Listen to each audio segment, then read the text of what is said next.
Autodiagnostika. Veidi, cik ilgi un kāpēc vispār vajag?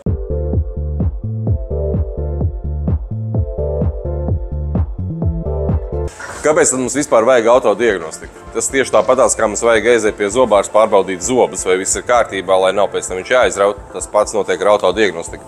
Braucam reizi pusgadā, pārbaudam mašīnu, pārliecinamies, ka viss ir kārtībā, vai arī, ja ir kāds mazs defekts, mēs to varam laicīgi novērst par mazākām izmaksām. Tātad kādi autodiagnostikas veidi ir pieejami? Ir pieejams dzinēja diagnostika, ritošās daļas diagnostika, virsbūves diagnostika, kā arī kompjutera diagnostika. Un varam apkopot to vienā veselā, tā saucās mums pirmspirkšanas diagnostika, kur pārbauda visus šos te iepriekš nosauktos elementus. Cik tad ilgi aizņem šī diagnostika? Ņemsim piemēru. Jūs atbraucat dienas laikā, jums ir pieraksts pie mums, tātad reāli tas būs stunda līdz pusotra, ko veiks mašīnai šo diagnostiku. Atkarīgs no tā, kāda ir komplektācija mašīnai.